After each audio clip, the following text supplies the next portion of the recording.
My dad died in a mysterious car accident, or so I thought. Weeks later, I found a letter that changed everything. Turns out, he wasn't just hiding secrets, he was the secret. What started as a simple investigation into my family's poverty turned into a nationwide scandal involving judges, pastors, and government officials. But the real twist? He came back, and what he told me made everything worse. This is the story of how I uncovered a hidden network built to control the forgotten, and how one son decided to fight back. Growing up, I always thought my family was just a little unlucky. We weren't homeless or anything, but our old trailer groaned every time the wind blew too hard. The floor creaked, the windows rattled, and the roof leaked like it was holding a grudge against us. My mom used to joke that we lived in a fixer-upper with character, but I think even she knew we weren't fooling anyone. I was 15 when everything started falling apart. Or maybe, when I finally noticed it already had. My dad had been gone for 3 days. That wasn't totally unusual. He'd sometimes vanish for a weekend and come back acting like nothing happened. He never said where he went, and none of us asked. But this time felt different. Mom was pacing the living room like a dog that lost its bone. She kept peeking out the blinds every few minutes, even though we lived at the edge of nowhere and no one ever came by. Not even the mailman. What if something happened? I asked her, trying to keep my voice steady. She stopped pacing and looked at me like I'd just spoken in another language. Something always happens. Then it unhappens. And we carry on. That didn't make sense, but neither did most of what she said anymore. We didn't have a working car, so it's not like we could go looking for him. And my older brother, Tommy, wasn't exactly helpful. At 17, he thought he was already a man. He'd been skipping school, hanging out with some rough kids from town, and pretending he knew everything. He's probably holed up with his poker buddies, Tommy said with a shrug. Or drunk somewhere. I didn't like how calm he sounded about it. I wanted to believe Dad would come walking through the door any second, smelling like gas and cigarettes, mumbling something about traffic. But deep down, I knew that wasn't happening. By the end of the week, we had no food in the fridge and no money to get more. Mom tried to act like everything was fine, but I caught her crying into the sink when she thought no one was looking. I did something I never thought I'd do. I stole food. There's a tiny gas station about a mile down the road, and I walked there like I was just out for a stroll. I waited until the old cashier was distracted by a delivery, then slipped a pack of crackers and a sandwich into my hoodie. My heart was thudding so hard I could barely breathe. When I got home, Mom didn't even ask where it came from. She just split the sandwich 3 ways like it was some kind of feast. That's when I realized, this wasn't just a bad week. This was survival. 2 days later, a sheriff's deputy showed up at our door. He wasn't smiling, and he wasn't there to check on us. He had one of those faces that made you feel guilty, even if you hadn't done anything. "Is this the Haskins residence?" he asked. Mom nodded slowly. "I need to speak with you about your husband." The air got so quiet, I could hear the flies buzzing near the ceiling. Tommy tensed up next to me, and Mom just stared at the officer like she was frozen in time. "Ma'am, I'm sorry to inform you. Your husband was found this morning, out by the old quarry. Vehicle accident. No signs of foul play." I didn't understand at first. I kept waiting for a but, like maybe he was in the hospital or had amnesia or something weird like in the movies. But it was final. No coming back from it. Dad was gone. Mom sank onto the couch and didn't move for hours. The deputy gave us some papers and mumbled something about a tow truck and identification. I didn't hear most of it. My mind was spinning. You'd think that was the worst part. But no, that was just the beginning. 2 days after the funeral, which was nothing more than a cheap wooden box in a field, Mom called a family meeting. "I need to tell you something," she said, eyes red and hollow. "Your father, he had another family." I thought she was joking. I waited for her to laugh, to say it was just her grief talking. But she wasn't joking. "He had a whole other life," she continued, her voice cracking. "A woman in the next county. 2 daughters. He told me they were cousins." Tommy stood up so fast the chair almost flipped. "You knew about this?" "Not until a few months ago," Mom said, flinching. "I found some receipts in his truck. Hotel rooms. Jewelry. Stuff we never saw." I confronted him. He said it didn't mean anything. That he'd stop. "And you believed him?" I asked, my voice barely above a whisper. "I wanted to," she admitted. "Because if I didn't, everything would fall apart. It already had. Turns out, we weren't just broke. We were in debt. Deep debt. Credit cards maxed out, overdue bills, and payday loans in Dad's name, and some in Mom's. We were drowning, and the only life raft we had was gone." The next few weeks were a blur. Social workers started showing up. They talked about temporary placement and support services, but I knew what they really meant. They were going to split us up. Tommy tried to act like he had a plan. Said he'd find work and get a place, maybe even take custody of me. But no one's handing apartments to high school dropouts with no job history. And me? I felt like a ghost in my own life, walking through rooms that still smelled like him, hearing his voice and the creak of the floorboards, wondering how much of our life had been a lie. Then, one morning, a letter came in the mail. Handwritten. No return address. Inside was a single sentence. "You don't know the half of it." At first, I thought the letter was some kind of prank. There was no name, no clue who sent it, just that one sentence. "You don't know the half of it." I stared at it for hours, trying to figure out what it meant. Was it from someone in Dad's other family? One of those daughters he never talked about? Or maybe someone else he owed money to? Tommy didn't think much of it. Probably just some creep trying to mess with us. Trash it. But something told me not to. Instead, I folded it up and slipped it into the back of my notebook, the one I kept under my pillow. Something about that note felt unfinished. 2 days later, another letter showed up. This time, it had an address. If you want the truth, come alone. Thursday, 8 p.m. Behind Carson's feed mill. I didn't tell Tommy. I didn't tell Mom. I knew they'd stop me. Carson's feed mill was abandoned years ago. Everyone in town knew it was a hangout spot for teenagers and sketchy folks. But that address, it was real. And deep down, I had this gut feeling that if I didn't go, I'd regret it forever. So on Thursday night, I slipped out just before sunset. I told Mom I was going to the gas station for snacks. She barely nodded. The road to Carson's was mostly dirt and gravel. I walked with my hood up, heart pounding like a drum. By the time I reached the back of the mill, the sky had turned a dull orange, and everything felt heavy, like the world was holding its breath. There was a figure standing in the shadows. A man. He didn't move when he saw me, just stood there like he was waiting. You came, he said. Who are you? I asked, trying to sound braver than I felt. He stepped into the light, and for a second, I didn't recognize him. Then I saw it, his eyes. They were the same color as my dad's. I'm your brother, he said. My stomach dropped. You're lying, I said. He shook his head. Not lying. Just late to the truth. His name was Caleb. He was in his 20s, dressed like someone who'd seen too many winners on the street. He told me he was from Dad's first marriage, one Dad apparently never talked about. I found out about you years ago, Caleb said. But he made sure we stayed away. Why now? I asked. Why tell me all this after he's gone? Because you deserve to know who he really was. And what he did. Over the next hour, Caleb laid it all out. Dad had been married at 18. His first wife, Caleb's mom, died under unclear circumstances. There were rumors, alcohol, anger, maybe worse. After that, Dad ran. Started over in a new town with a new name. That's when he met my mom. He told her he didn't have any family. That he was orphaned young, bounced around in foster care. None of it was true. I didn't know what to believe. Part of me wanted to run home and forget I ever came. But another part, the part that had always wondered why Dad kept so many secrets, needed answers. Then Caleb handed me something. It was a flash drive. He kept records, he said. Of everything. Probably to blackmail people if he ever needed to. Why are you giving this to me? Because I'm done hiding, Caleb said. And maybe you'll do something with it. I didn't say anything. I just took it and left. Back home, I waited until everyone was asleep. Then I plugged the flash drive into Tommy's old laptop. At first, it was just folders, dozens of them, all with weird names like B-Case or P-Loan. Some had pictures. Some had documents. But the deeper I went, the darker it got. Dad hadn't just been gambling or cheating. He'd been running scams, big ones. Fake identities. Bank fraud. Even shady real estate deals that stole from other struggling families like ours. Worse yet, there were names in those files. Names I recognized. The sheriff. A local judge. Even a pastor from the church Mom used to take us to. All of them connected to Dad. All of them dirty. That flash drive was a time bomb. I didn't sleep at all that night. The next morning, I showed it to Tommy. At first, he thought I was messing with him. Then he started reading the files, and his face turned pale. What the heck do we do with this? He asked. I don't know, I said. But if we give it to the wrong person, we're next. We decided to hide the drive. Not forever, just until we figured out who we could trust. But someone already knew we had it. That afternoon, a black SUV pulled up outside our trailer. 3 men in suits got out. Tommy and I watched from behind the curtain. Who are they? I whispered. He didn't answer. Mom opened the door. She looked surprised, then scared. Then she called for us. This is Mr. Talbot, she said, gesturing to the man in front. He worked with your father. The way she said it made me think she wasn't being given a choice. Mr. Talbot smiled, but it didn't reach his eyes. I just wanted to offer my condolences, he said. Your father was a complicated man, but he was useful. Useful. Like a pawn on a chessboard. He glanced around the room like he was casing the place. Sometimes, things get left behind, he continued.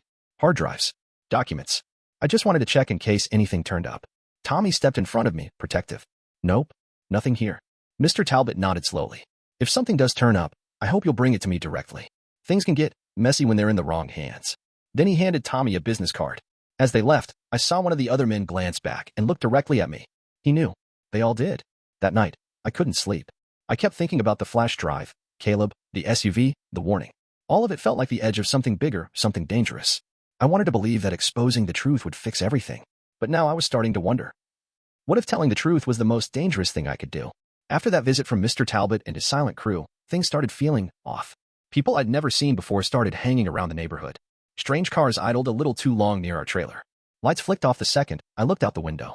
Maybe I was being paranoid, but when you grow up on the edge, you learn to trust your gut. And my gut was screaming that we were being watched. Tommy wanted to bury the flash drive in the woods. I don't care what's on it, he said. It's not worth dying over. But I couldn't let it go. There were families on that drive, real people, who'd lost their homes, their savings, maybe even more. Just like us. If I had the power to expose what Dad had done, even if it meant risking everything, didn't I have to? I made a decision. I reached out to Caleb again. We met behind a junkyard just outside town. It was freezing, and I was shaking, but not from the cold. I think we're in real danger, I told him. They know about the flash drive. Caleb nodded like he expected that. That's why we don't go to the cops. Not local ones. They're compromised. All of them. Then who do we go to? He paused for a moment, then handed me a new phone. There's a number on here. Woman named Regina. She works for a reporter in the city. The kind that takes down corrupt judges and dirty cops. She might be your only shot. I stared at the phone like it was ticking. What if they find out I called her? They will, Caleb said. But by then, it might be too late for them to stop you. I waited until the middle of the night, when even the creaks of the trailer had gone quiet, and dialed the number. A woman picked up after one ring. This is Regina. I told her everything. The flash drive. Caleb. Talbot. All of it. She didn't interrupt once. When I finished, there was a pause. Then she said, you need to get out of that trailer. What? Why? Because if they think you're planning to leak anything, they won't wait. She gave me an address and told me to bring the flash drive myself. Don't tell anyone where you're going. Not your mom. Not your brother. No one. The next morning, I packed my backpack and told Mom I was going to school early. She barely looked up from her coffee. Tommy wasn't home. He'd started disappearing more lately, trying to find work or just escape the pressure. We hadn't talked much since the SUV showed up. I figured I'd explain everything when I got back. If I got back. The bus ride to the city took almost 3 hours. I kept the flash drive taped to the inside of my sock, just in case. When I met Regina, she looked nothing like I expected. She wore jeans, a hoodie, and an expression that made you feel like she already knew everything about you. She took me to her office, a tiny, cluttered room above a pawn shop. I handed her the flash drive, half expecting her to laugh or roll her eyes. But she didn't. She plugged it in and started clicking through folders like she'd done this 1,000 times. This is big, she said after 10 minutes. Too big. She leaned back in her chair and gave me a long look. Your dad was dangerous. Not just a scam artist, he was connected to something much larger. These files, they link local officials to a group we've been trying to uncover for years. What kind of group? A financial crime ring. But they're not just stealing money, they're laundering it through churches, charities, even schools. It's like a spider web, and your father was right in the middle. I didn't know what to say. I want to publish this, she continued. But once I do, they'll come for you. I don't care, I said. Let them. She smiled, just a little. You're braver than most adults I've worked with. I stayed in the city that night. Regina got me a room in a cheap motel under a fake name. She said her team would be ready in 48 hours to go public, but we had to be careful. No calls. No social media. No slip-ups. But someone must have slipped. The next morning, my motel door was kicked in at 4 a.m. 2 men burst inside. They wore masks, but their voices gave them away. One of them was the quiet guy from the SUV. They tore the room apart looking for the flash drive. I stayed curled up in the corner, pretending to cry, pretending I didn't know anything. You got the wrong kid, one of them muttered. He's clean. They left just as fast as they came, probably spooked that they couldn't find the drive. Regina showed up 10 minutes later. Time's up, she said. We go live today. By nightfall, it was all over the internet. A multi-county scandal. Judges, police officers, charity board members, all exposed with screenshots, wire transfers, and photos from Dad's files. Regina's article went viral within hours. I watched the world burn from a safe house far away from home. Caleb was with me. He looked tired, but for the first time since I met him, he didn't look angry. You did good, he said. Better than any of us ever could. But I wasn't thinking about the article. I was thinking about Mom and Tommy. I hadn't been able to contact them since the story dropped. Then I got a call from a blocked number. It was Tommy. Where are you? He demanded. I can't tell you yet, I said. Are you and Mom okay? No, not really. There are reporters all over the trailer. And some other people too. The kind who don't ask questions, they just watch. I'm sorry, I whispered. There was a pause. Then he said something that broke me. Don't come back. I knew Tommy meant it when he said not to come back. Not because he didn't care, but because he was trying to protect me. That was the kind of brother he'd always been, even when he didn't say it out loud. Still, hearing those words, it felt like losing home all over again. I stayed in the safe house with Caleb for the next few days. It wasn't much, just a cramped apartment over a bait shop, but it was safe. Regina kept us updated on everything happening in town. The fallout from the article was massive. 2 county judges were arrested. 3 officers were suspended. A nonprofit director disappeared overnight. And the pastor from our old church? Turns out he'd been laundering money through food drives meant for low-income families. My stomach turned just hearing about it. But as big as the story was, something didn't sit right with me. Dad's files had been detailed. Organized. Almost too organized. And there were gaps, big ones. Like he had removed certain names on purpose. Regina noticed it too. He was keeping something back, she said. Something bigger. Or maybe someone. That's when I remembered the note. You don't know the half of it. Maybe I still didn't. A week later, I finally heard from Mom. She called from a hotel phone, her voice shaking. They froze our bank accounts, she said. The sheriff's office says we're under investigation. For what?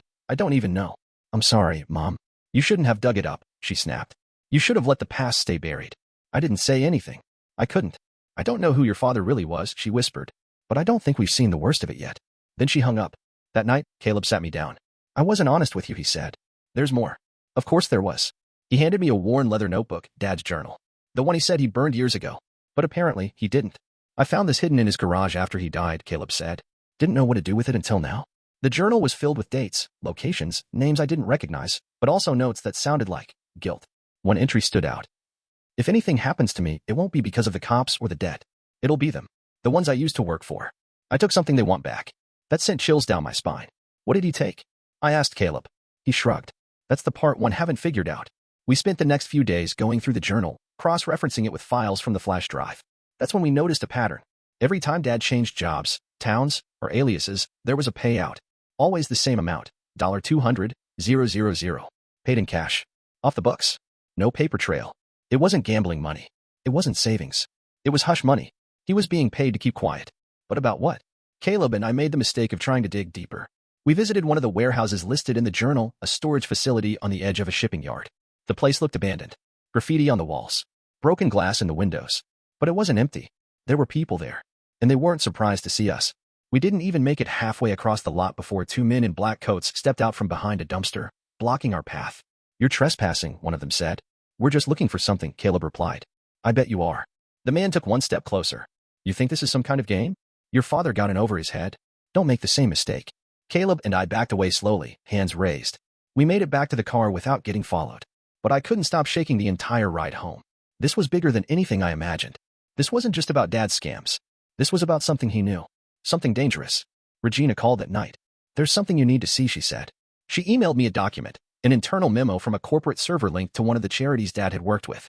It referenced a secret fund, millions of dollars unaccounted for. At the bottom, one name was signed in approval. Jonathan Haskins. My father. But it was dated 5 years before he ever married my mom. Your dad wasn't just working with these people, Regina said. He helped build this network. That flipped everything upside down. I'd spent weeks believing my dad was a con man who got in too deep. But what if he wasn't just a pawn? What if he was the king? A few days later, Caleb disappeared. No warning. No call. Nothing. His phone went straight to voicemail. His apartment had been cleared out. No signs of struggle. No broken locks. Just gone. I called Regina. What do I do? Get somewhere safe, she said. Tonight. But what about Caleb? She didn't answer that. I packed what little I had and left the safe house. I didn't know where I was going. I didn't even know who I could trust anymore. I just walked. One town to the next. Sleeping in bus stations, abandoned buildings, anywhere I could keep out of sight. I kept the journal with me, and I read it every night, trying to understand the man who raised me and the man he used to be. Some entries sounded like guilt. Others didn't. There was one final line at the very end, written in shaky handwriting. If you're reading this, it means they didn't find me in time. But maybe they'll find you. And maybe, just maybe, you'll finish what I couldn't. For weeks, I lived like a shadow, moving from place to place, watching every car that passed too slow, sleeping with one eye open. I didn't trust anyone, not even the strangers who offered help, especially not them. I kept thinking about Caleb. One day he was right beside me, digging through our father's past. The next, he was just gone. No trace, no goodbye, no explanation. Like he never existed. But I knew better. And I had this feeling, deep in my gut, that he'd left something behind. Something for me. So I took a risk. I went back to the first place we met, the back of Carson's feed mill. It was boarded up now, tagged with fresh graffiti. The wind howled through broken windows, and everything smelled like damp wood and rust. But in the same spot where he first told me he was my brother, I found it. A note. Tucked inside a broken light fixture, wrapped in plastic and sealed tight like he knew I'd come looking. It said, if they get to me, go to the Green Church in Callaway. Ask for Father Benton. Tell him Caleb sent you. Callaway was 2 towns over, a quiet farming community known for 2 things, corn and old churches. I didn't waste time. I walked all night, avoiding the main roads, until I saw the steeple rising against the early morning sky. The Green Church wasn't much to look at. Faded green paint, a rusted bell, and ivy crawling up the side like it was trying to choke the building out of existence. I knocked twice. A frail man with a kind face opened the door. He wore a threadbare sweater and jeans, not what I expected from someone called Father. You must be Caleb's, he said before I even spoke. I nodded. He said you could help. He let me in, locked the door behind us, and motioned for me to sit. For the next hour, he told me things that made my skin crawl. Turns out, my father was more than just a con artist. He was a recruiter. Back in the late 90s, he'd worked for a secret network of businessmen, government contractors, and private investors who funneled illegal funds through religious institutions and nonprofits. The goal? Influence. Control. Power without fingerprints. They use churches because no one questions donations to faith, Father Benton explained. Your father convinced dozens of pastors to look the other way. Some even helped him build the web. And you? I asked. I refused, he said. Which is why I'm here. Hiding in plain sight. He handed me a box. Inside were old photographs, envelopes stuffed with ledgers, and a USB drive. This is the original file your father tried to protect, he said. Caleb was trying to get it to you. That's why they took him. I stared down at the USB. What's on it? The proof, he said. Not just names. Meetings. Signatures. Transactions. Everything. You can burn the whole thing down with this. It was all there. The final piece. I should have felt powerful. Like I finally held the truth. But instead, I felt watched. Because I was. 2 hours after I left the green church, I noticed the gray sedan. It stayed 2 cars behind me for blocks, even when I doubled back. I ducked into a laundromat and waited. Sure enough, the sedan crept by 5 minutes later, tinted windows hiding the driver. I didn't go back to the safe house. I didn't call Regina. I didn't even let myself stop walking for more than a few minutes at a time. That night, I slept behind a diner with my backpack wrapped around my arm and the USB drive pressed to my chest. The next day, I boarded a bus to the city under a fake name and went straight to Regina's office. She wasn't alone. 2 federal agents were sitting in her tiny office, badges out, serious expressions on their faces. One of them looked me up and down. You're the kid. That's him, Regina said, giving me a subtle nod. I handed over the USB. They didn't even blink. We've been working on this case for over a year, one of the agents said. Your father's files could tie everything together. But it's going to cause a storm. I know, I said. Let it. Over the next 3 days, federal investigators swarmed every name on the drive. Search warrants. Seized records. Overnight arrests. By the end of the week, 4 state officials had resigned. 2 were taken into custody. Even a congressman had his home raided. The story exploded. My dad's name was everywhere, newspapers, blogs, TV news. The man behind the mask. The mastermind of Middle America. I watched it all from a cheap motel room, eating peanut butter out of the jar with a plastic spoon. Regina called me one last time. It's done, she said. You did what no one else could. I didn't do it alone, I said. I know. But the world doesn't need to know your name. Not yet. She promised to keep me out of the spotlight. Said the feds agreed. Witness protection, new ID, relocation, all of it. They owed me that much. I was quiet for a long moment. Then I asked, what about Caleb? She hesitated. Still no sign of him. But they're looking. I hung up without saying goodbye. Because that wasn't goodbye. Not for me. Weeks passed. I was relocated to a new state, given a new name, and placed with a host family who didn't ask too many questions. I was still me, just invisible now. A ghost in a borrowed life. I miss Tommy. I miss Mom. Even though I knew I couldn't go back. Sometimes I'd see people on the street who looked like my father and freeze. I'd hear his voice in my dreams. Not the voice of the man who told bad jokes over dinner, but the one who hid secrets inside churches and smiled through lies. I didn't know which version was real anymore. Maybe both were. Maybe that's what scared me the most. Then, one night, I found another letter. It was tucked into the pocket of a coat I hadn't worn in weeks.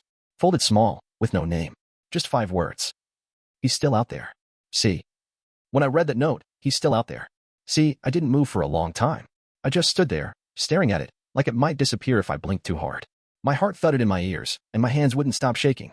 I'd accepted it. Caleb was gone. Dead or taken, either way, gone. But that single sentence cracked everything open again. If Caleb was alive, why hadn't he come forward? Why the secret message? And more importantly, who was he? The man who raised me? The man whose files exposed corrupt officials? The man who, according to every headline in the country, was the mastermind of a nationwide financial crime ring? Or someone worse? That night, I didn't sleep. I sat in my new room, in my new town, under my new name, and stared at my reflection in the window. For a moment, I thought I saw him, my dad, standing behind me. But it was just me. I was starting to look like him. The next morning, I walked to the library and logged into a public computer. I opened a private browser and searched for the phrase, Jonathan Haskins alive. The results were scattered. News articles, editorials, conspiracy forums. Most of them said what I already knew. My father died in a car crash near the quarry. Vehicle found, body burned beyond recognition. Closed case. But one thread caught my eye. A discussion buried in an old forum about whistleblowers and missing persons. Someone had posted this. Haskins staged it. Seen him in St. Louis 3 days later. Scar over left eye. Moving like you didn't want to be seen. The post was 2 months old, and there were replies. Most called it nonsense. But one stood out. Not the first time he's done it. I printed out the whole thread and hid it in my backpack. If my father was alive, he wasn't just hiding from the law. He was hiding from something else. Maybe from the people he'd worked for. Maybe from himself.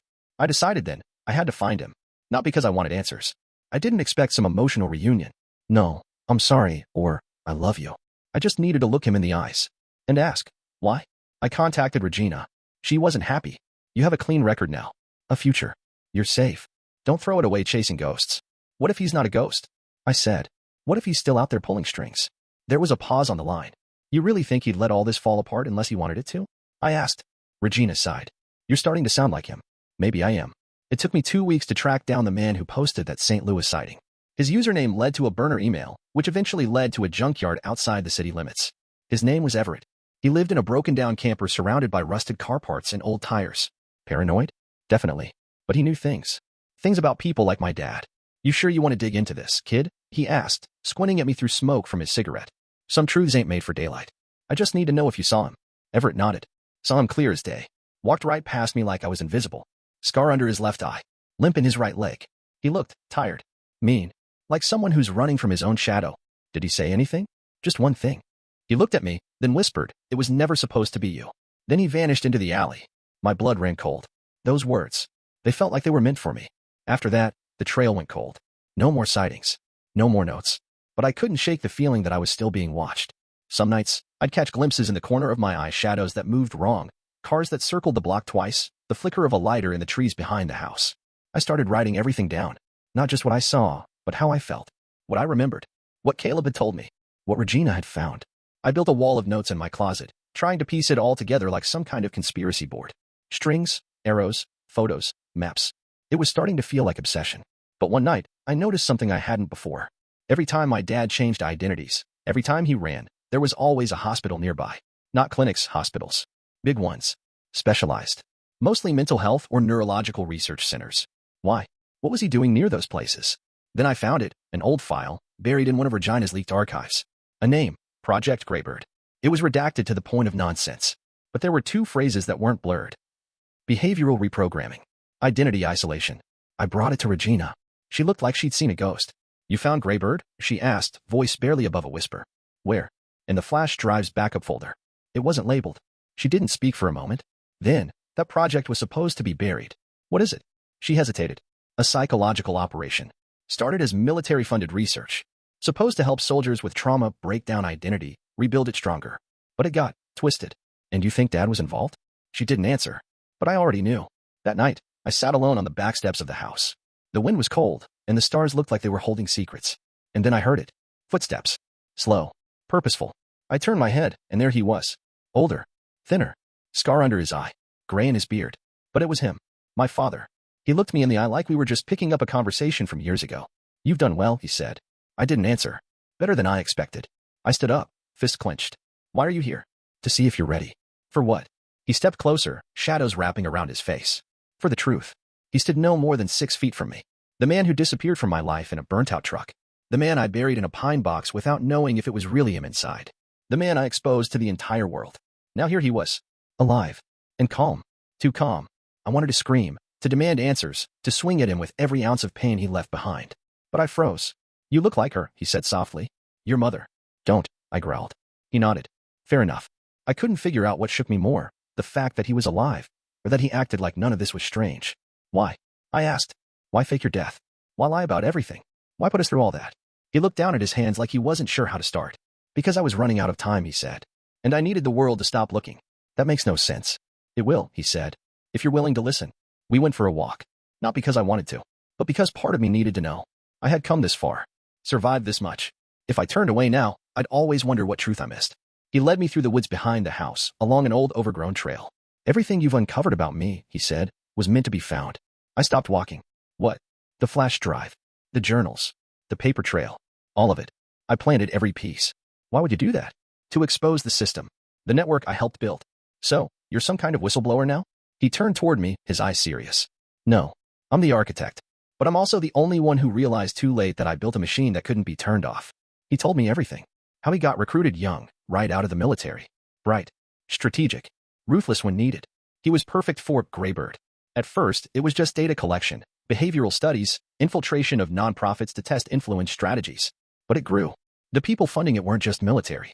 They were private contractors. Corporate giants. Even political operatives. They used Greybird not just to study people, but to reshape them. Religion, charity, small-town politics, he said. They're the perfect testing grounds. No one questions loyalty when it looks like faith. And you went along with that? I believed in it, he admitted. I thought we were making the country stronger, smarter, safer. But people started disappearing. Families ruined. Kids reprogrammed. like test subjects. I swallowed hard. And Mom? He hesitated. She was part of the cover. The family I built with her, it was supposed to be my way out. Something real. But even that became compromised. You had another family. Other kids. I had too many lies, he said. Too many secrets to keep them all straight. So you let yourself die? He nodded slowly. Faking my death gave me time. Time to feed breadcrumbs to someone I could trust. You trusted me? You're the only one who saw through the act. The only one who cared more about the truth than protecting me. We reached a clearing. A single cabin stood there. Run down but standing. He opened the door and motioned for me to follow. Inside, there were boxes labeled, numbered, sorted. Photos. Files. Blueprints. Names. This is everything, he said. Everything the world never saw. I picked up a folder labeled Phase 3 Integration. Inside were school records, church directories, volunteer rosters, dozens of small, everyday organizations with one thing in common, his initials, scrawled in the margins. You still don't get it, he said. This isn't just about corruption. It's about control. They're building a new society. One where identity isn't personal, it's programmable. And they're using people like us to test it. You mean poor people? He nodded. People on the margins. The forgotten. No one notices when we fall off the map. They just assume we were never really there. I sat down, overwhelmed. So what do you want from me? He crouched beside me. I want you to finish what I started. Expose Phase 3. Bring it down. I stared at him. No.